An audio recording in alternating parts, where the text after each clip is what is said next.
Thank you, Bose. Appreciate you. Appreciate you, man. For real. I'm trying to figure out how to turn these lights on. Yeah, because you don't want me up against this thing right here. As Bose said, when he sent me the text message to ask me to speak at this, the answer was yes, and I didn't know what I was getting myself into. And being a product of Uptown, DC, I'm super proud to be asked to do this along with all the other DC homegrown people that have sat up here and spoke to you guys. Everybody talk about how DC is the best basketball in the country, and this is proof of it right here. And that not one time, I think I was the only one that shot the ball today, but not one time did we have to have the ball go through the basket to prove that. Todd asked me to speak to you guys about bridging the gap, preparing athletes for the next level, but I am contractually obligated to tell you guys what OTE is.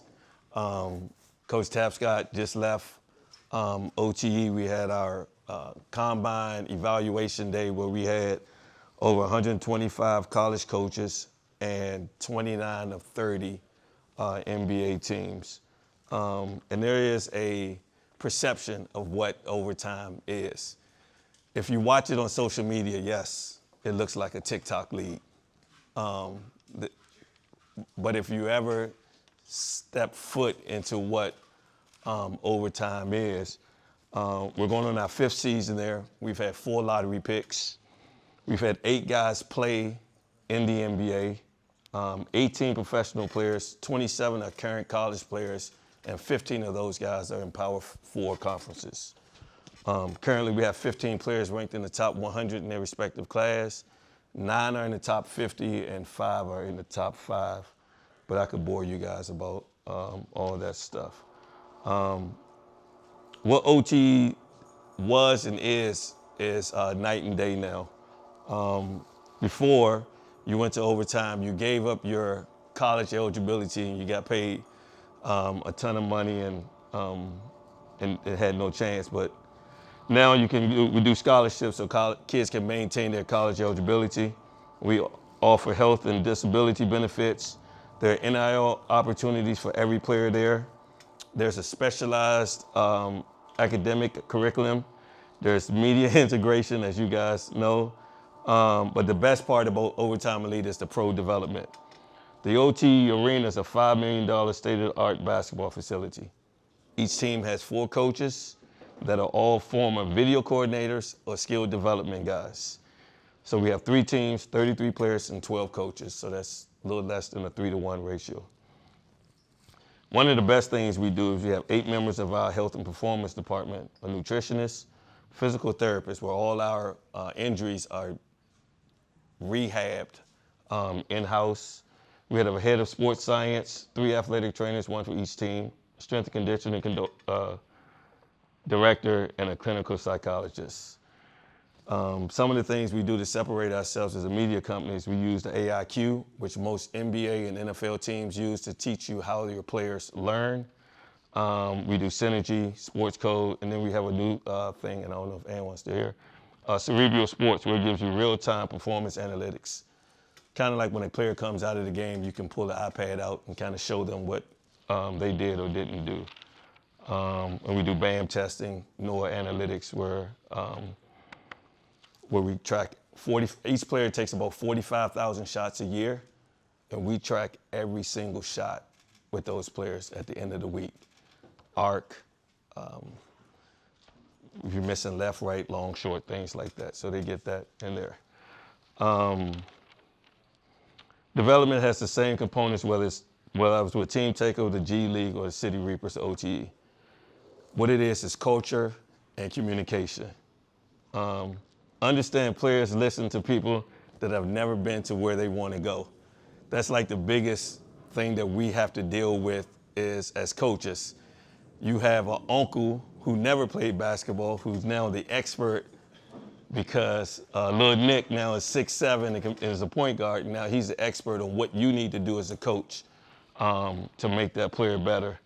I'll give you a story. When I was in the G League, we played 3 games a year in the Staples Center. It's kind of a back-to-back of the G League team, then it's like a 3-hour break, and then the NBA team plays. And we had a guy who was on a two-way. And after this one particular game, he had 21 points. He was 5 for 5 from the three. He had 9 rebounds. He had 7 assists. And we were playing him at the stretch 4. So in the coach's locker room is just outside of the family room. And as we're in the coach's locker room, we hear this yelling and screaming outside the locker room. So as coaches, we come out there, it's the player and his dad. They're nose to nose, MFing each other about how he just played. And the next day we had a meeting with the player, and we asked him, how much is your dad your coach? And he said about 75% of the time. His dad acted as his coach, and he hadn't coached him since like the 6th grade.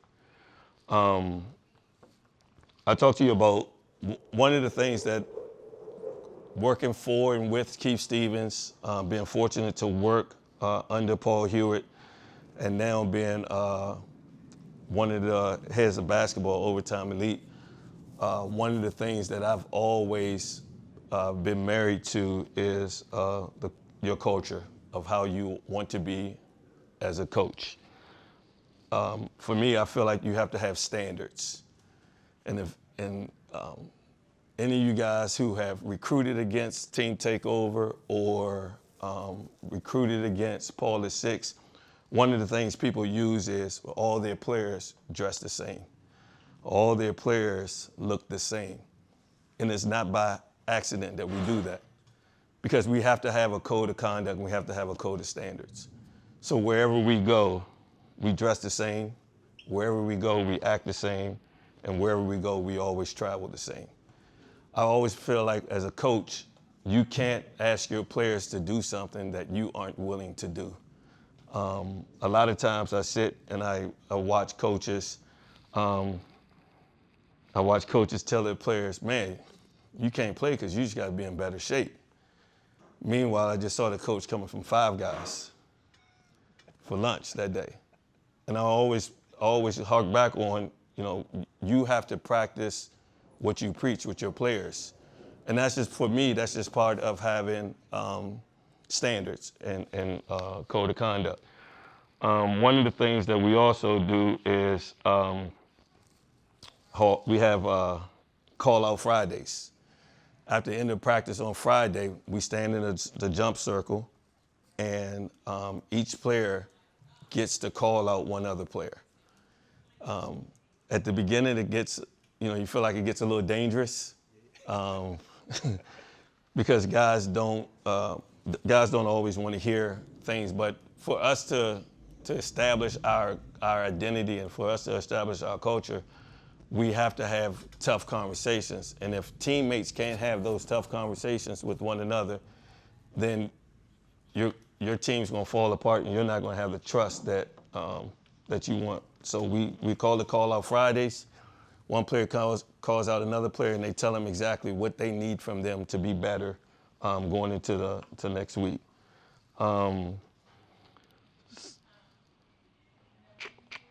One of the things that we also talk about with our generation is,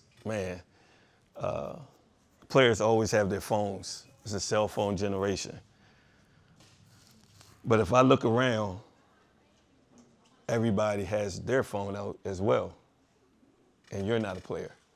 So you have to meet them where they are in those situations. For me personally, when we do film, I'll allow my players their phones in film so they can take notes, because that's the way they would want to, it's the way they relate and that's the way they see things. So I allow my players to watch film with us as a team, but have their cell phones present. I also have a 15-minute weekly meeting with all my players. I take my cell phone, I put it on my stand on my desk, I put 15 minutes and we just let it run. We talk about how they're sleeping, we talk about girls, we talk about their home life, we talk about music, but we talk about everything that isn't basketball. Sometimes with a teenager, that gets awkward. So I sit there quiet and they sit there quiet and the time is just going down. A lot of times the players don't want to tell you what because you're the one that's pressing their playing time, a lot of times they don't want to tell you why they think they're not playing. But I've always had my assistant coaches have those conversations with them before. So they're going to tell the assistant coach what they want them to know about why they're not playing. So as we're sitting there and the time is going down, inevitably the awkwardness, that silence, gets them to open up about what they want to talk about, what they really want it to be in their weekly 15-minute meeting. And then we talk about why they're not playing. We talk about why they're not doing well in school. We talk about why for me, their social media commitments aren't being met. So I just tend to use those things like that. I also give my guys complete autonomy on what we do in practice. The key word is what we do in practice. We're going to do it all. So some days we shoot and we lift. We have an hour and a half, 45 minutes of each. I give them an autonomy of letting them choose. Little do they know they're going to do both anyway. But if you let the players feel like, well, coach, we want to shoot first today and lift second, you'll get more buy-in and you'll get more trust from those guys. One of the things I do is let them learn to trust themselves.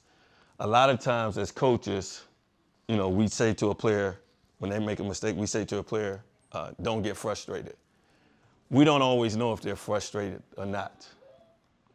The thing to say for me is help me understand how you feel. And then they're more apt to let you know or communicate with you what's going on with them. And the thing that the camera doesn't always show, but the one thing that I do with all my players is praise whatever they do. Why did you hit the man? Why did you hit the lift on a ball screen? Coach, the reason I hit the lift is because they tagged. So you praise that. You just don't acknowledge. These kids want to have acknowledgement, so you just don't acknowledge that. As a coach, I've learned over the last 4 or 5 years is for 20 years, I've always coached a player through their body. What I've learned in the last 4 or 5 years is we have to coach them through their mind and through their spirit. As a coach, sometimes when a guy doesn't get the rebound, what do? We yell at him about not getting the rebound, and we yell at him about not boxing out. One of the things that I've learned now is if you don't get the rebound, you got 4 seconds to get down court to your offensive position. So if you're a rim runner, if you're big and you're a rim runner, you don't get the rebound, you got 4 seconds to get to the front of the rim. If you're a wing and you don't get the rebound, you got 4 seconds to get to the opposite corner. The reason I do this now is, like before I said, we always coach their body and we always coach them about why you're not doing this or what you're not doing.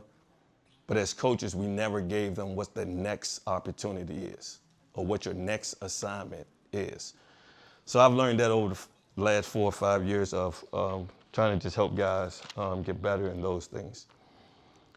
And having, going from takeover to the G League to back to OTE, there are 4 things that I see are truly important in what we do and how we coach and how we communicate with our players. Physical conditioning and training is the #1 thing that they have to buy into. If you can't play, if you're not available, you don't have the ability to play. Mental toughness. Resilience is the main skill I think now that most kids have to learn. Missing shots. I've coached a player last year that's at Arkansas, Malik Thomas, and Malik literally thought something was wrong with the ball every time he missed a shot. The ball was wrong, the rim is off-centered, the air conditioner isn't working right in the gym, the ball didn't come to him with the seams. So one of the things that we had to work with Malik is through film is his resilience and his body language of what happens next. You're going to miss shots. I had to give him a breakdown that Steph Curry went 4 games last year without missing a 3. And I said, do you think you're a better shooter than Steph Curry? Come on, coach, you know I'm not a better shooter than Steph Curry. Let's watch his film and let's watch his reaction to every shot that he missed. So those things that I've taught, with the mental toughness. Nutrition and health. We have to do better at teaching our guys how to eat and how to take care of themselves, how sleep is important, how their diet is important, and then helping them build a support system. Who can you trust in their circle? Who can they trust in their circle? Not for you to pick that person, but for you to guide them through what they need to learn through those things. And how I've decided to do those things is through 4 pillars. Mentorship, develop the whole person. If we sit here and just accept and use these guys as just basketball vehicles, then we're not doing them a justice. We're not doing them justice at all. We just can't coach. We got to develop the whole person, mind, body, and character and values. Discipline, hold each other accountable. We have to teach our kids and our players how to hold each other accountable. It takes a lot of stress off you as a coach if you are a coach-driven team. If a player-driven team. Educate, understand the why. It's most of you guys in here, and not to throw Bose under the bus, but a lot of times when we were growing up and coaching, it was just because I told you to. Why do I have to do this? Because I'm the coach and I told you to. This generation now wants to know why, and we have to educate them on the why of what they're doing, and make it a discussion for them. Make sure they understand every decision, every read of why they do things on the basketball court. Independent thinkers can succeed in any situation, and we have to put our guys in situations to be independent thinkers. Elevate, lift each other to greatness. True leaders just don't focus on themselves, they make everyone around them better. And that's our job as coaches, to lead these young men and these young women to be great. I had a couple. At OTE, I was one of the people that sat in the room and came up with our core values of what we want in an OTE player. See the little things as the big things. Excellence is found in the details. Feel comfortable being uncomfortable. Embrace challenges in every opportunity. Work hard. Failure is not fatal. That's the one that means the most to me, because I think the generation of players now, we talk about a lot where they don't work hard or they don't do this hard. And I think the biggest thing for these guys is they don't understand what the other side of it is. If I don't work hard, if I do work hard, Coach, can you guarantee me I'm gonna get to the NBA? So the easy out for them is to not work as hard. It's safer. And if I didn't get there, I just didn't get there. But they don't want it to be kind of like on their own watch. Build team mentality. Collaboration amplifies potential. And express gratitude in all aspects of life. With my players, I have them introduce themselves to every person they encounter in the building. I think Coach Tapscott was a witness to that we had 32 players, and as I said, every NBA scout and college coach there, and at the end of their workouts, we had every player walk around, where we had every player introduce themselves at the beginning of the workout, and then we had every player walk around and introduce themselves to every person individually after the workout. My hand's still swollen. Some young boys are lighting up. Like, dudes are trying to show you how strong they are. Yeah. It's something we really hone in on. The other thing is control the controllables. Control what you can control. I have Malik is one of my best examples that I had with this. Is we played in Border League last year, and for a lot of you guys that don't know, Border League is kind of where all the McDonald's All-American voters come to watch 120 high school basketball teams play. And we played Thursday, Friday, Saturday. Monday in practice, Malik was really on edge and couldn't make a shot. His defense mechanism was yelling at a teammate for something that he did wrong. And after practice, I just pulled him aside and said, what's the matter? And he's like, man, Friday, all these McDonald's voters are gonna be there, man. Coach, I got to be the first McDonald's All-American from Pittsburgh. And I said to him, what's today? It's like, Tuesday. I said, well, why aren't we worried about Tuesday right now? We have to help these guys live and be where their feet's at. And I think that's one of the things that Tyler really hit on when he was talking about when he was at Howard University. One of the things that I admired about him is, yeah, I knew all the people that were calling him saying, all right, man, you back in the college game. What's next? You going back to Marquette as assistant coach? You going to go back to Duke as assistant coach? And the one thing that I was proud of Tyler about was every day he was where his feet were. Every day he was at Howard. Every time I saw Tyler, he had a Howard University polo on or a T-shirt on. And it made me proud because it shows those players that he's not looking to the next job. It shows other college coaches that he's not looking to the next job. And that's how you advance, when you are where your feet are. The development process of OTE is, one, for me, has always been is building trust. Know each player deeply, and the trust accelerates their growth. Invest in what they are other than basketball players, as I said before. Evaluate precisely. Data-driven assessment reveals development needs. Plan your strategy. Build elite habits. Daily disciplines. For me personally as a coach, what my daily disciplines are translates over to what I want my players' daily disciplines are. And then have them understand that every day makes them closer to their dream. One of the things that I wanted to leave you guys with is I'm huge on doing research and reading. And for everybody in here that's coaching, there's a book called The Science of Motivating Young People by Daniel Yeager. It's one of the best books I've ever read, and being a high school coach, and being in that space and being a mentor.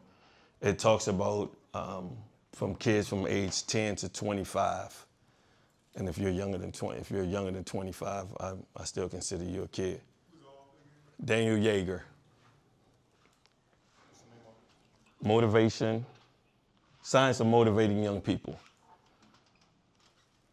And it teaches you how to support young kids. It teaches you how to set standards for young kids. And it also teaches you to live by those standards. That's all I got. I just want to put you back on time, man. Yeah, I'll put you back on time. I appreciate it. You good? Yeah, I'm good. I'm good. You Can good? we give a round of applause to Doug? Thank you, man. Appreciate you, man. Thank you so much. No doubt, man.